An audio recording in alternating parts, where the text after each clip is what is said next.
अस्सलाम वालेकुम दोस्तों, कैसे हैं? ठीक ठाक है, खैरियत से? उम्मीद है आप बिल्कुल ठीक ठाक होंगे। और हमारे इस देसी स्पोर्ट्स यूट्यूब चैनल को सब्सक्राइब करें, लाइक करें, शेयर करें, बेल आइकन बटन को दबाएं। और अपडेट जो पिछले दिन मैंने आपको दी थी कि ये जो टूर है पाकिस्तान के लिए इतना आसान टूर नहीं होगा, विकेटों के हवाले से, उनकी टीम की परफॉर्मेंस के हवाले से। और वही चीज़ हमें नज़र आई कि पाकिस्तान को वन साइडेड शिकस्त हुई है। नो डाउट, इसमें कोई शक नहीं है कि पाकिस्तान की टीम इस दौरे पे जो सिलेक्ट की गई थी वो बेशतर जो प्लेयर्स थे वो यंगस्टर थे। लेकिन इन यंगस्टर्स को सिलेक्ट करने का किसने कहा था कि आप इतनी यंग टीम ले जाएं? फिर आप कहेंगे कि मुजाहिद सोलंकी तनकीद कर रहा है। भाई, तनकीद इसलिए कर रहा हूँ कि एक तो फार्मेशन आपने गलत की है, और यहाँ पे जो सीरीज़ खेली आपने, ट्राई नेशन सीरीज़ की, उसमें भी आपने टीम की परफॉर्मेंस देखी थी, तो वो तो वनडे थी। उसके बाद T20 की हम बात कर लें तो बहुत से कम लोग डिस्कस करते हैं कि हम साउथ अफ्रीका के खिलाफ भी T20 सीरीज़ हारे थे, ऑस्ट्रेलिया के खिलाफ भी हम T20 सीरीज़ जीत हारे थे। उसके बाद सिर्फ जिम्बाब्वे से हमने सीरीज़ जीती थी 2-1 से। उसके बाद हमने कौन सी T20 सीरीज़ में इतनी अच्छी परफॉर्मेंस का मुजाहरा किया था जो हमने टीम इतनी चेंज कर दी। चले, आज आपने टीम चेंज कर ली, बहुत से प्लेयर्स को आपने आज डेब्यू कराया, जिसमें अब्दुल समद है, हसन नवाज़ है, उसके साथ मोहम्मद अली को आपने T20 का डेब्यू कराया। इतने बड़े मैच में, पहले मैच में कभी भी मैं समझता हूँ कि इतने यंगस्टर्स को डेब्यू नहीं कराया जाता। होता यह है कि आप सबसे पहले तो आप स्ट्रेंथ जो है, आपकी जो स्ट्रॉन्गेस्ट पॉइंट है, उसको आप टीम में खिलाएं। अगर आप 1-2 मैचेस जीत जाते हैं, आपको सीरीज़ में एज हासिल होता है, तो फिर आप यंगस्टर प्लेयर्स को चांस दे दें। यहाँ तो आपने शुरुआती यंगस्टर प्लेयर से कर दी, और टॉस जीत के उन्होंने जो पहले आपको बैटिंग कराई तो उसका पूरा उन्होंने एडवांटेज लिया। क्यों?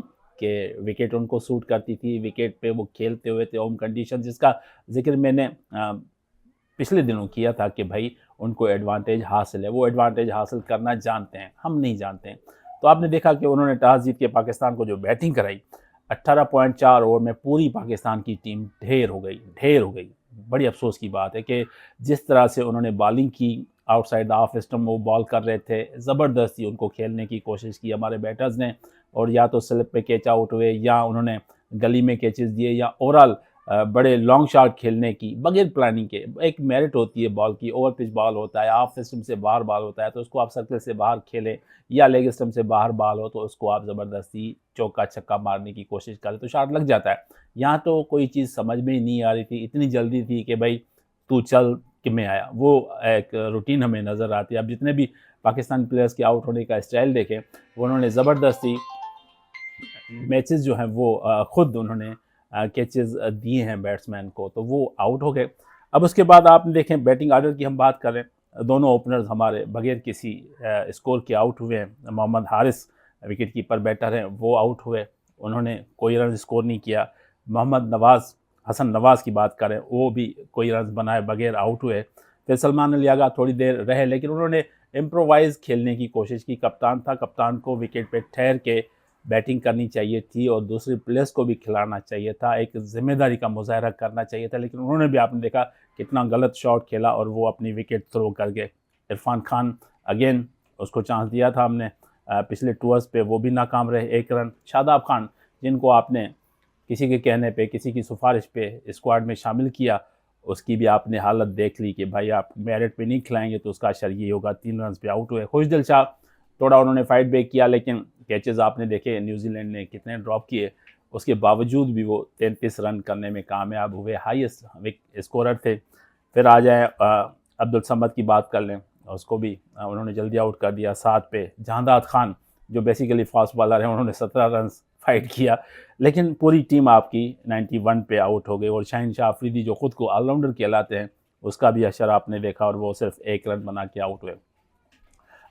न्यूजीलैंड की बॉलिंग की हम बात कर लेते हैं। जैकब डेफी ने 14 रन देके 4 आउट किए, ज़बरदस्त लाइन और लेंथ पे बॉलिंग की, और आपको खुल के खेलने का कोई मौका नहीं दिया।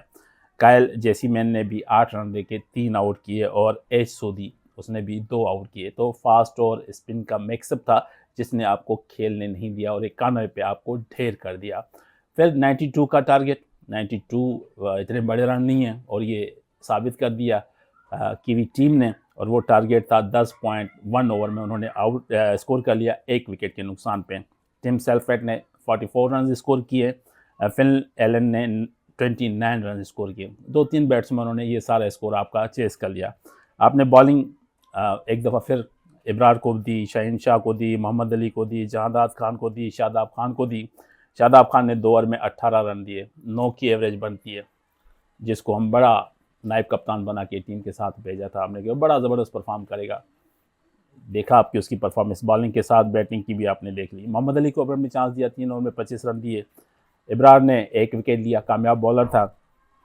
9 विकेटों से शिकस्त हुई पहले मैच में। अब 9 विकेटों से शिकस्त का मतलब ये है कि अपकमिंग मैचेस जो हैं उसमें आप पे ऊपर प्रेशर आ गया। अब आपके ऊपर जब प्रेशर होगा तो आपको टीम कॉम्बिनेशन का डिस्टर्बेंस होगी, मसला होगा कि आप किसको खिलाएं, किसको बाहर करें।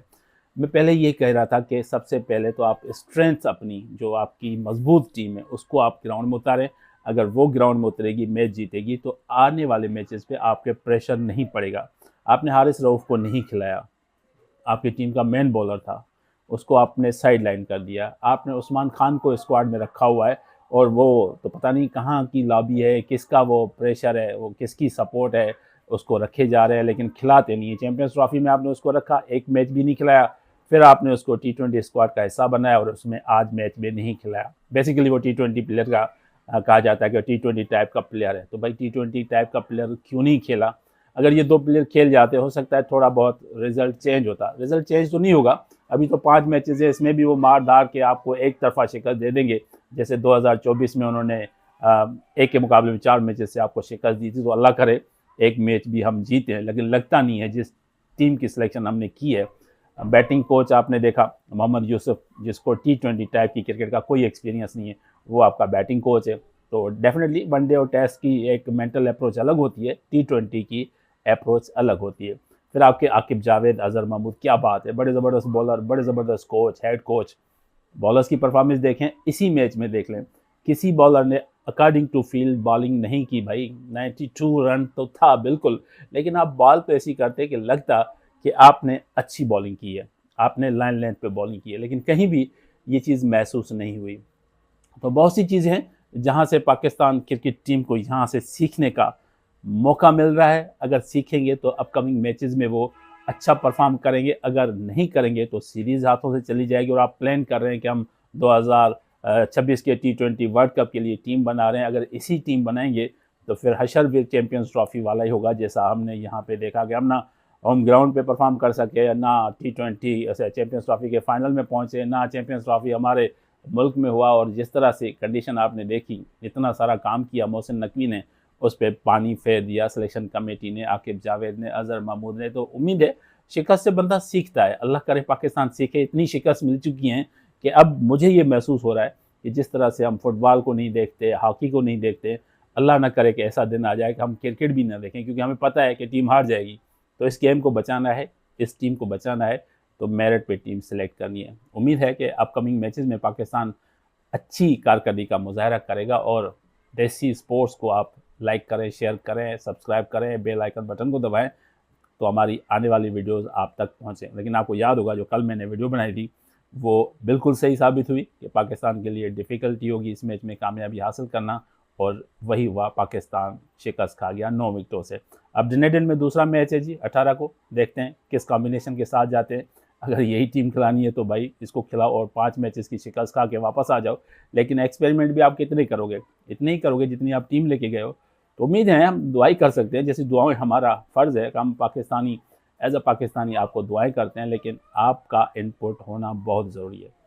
दुआ में याद। खुदा हाफिज़।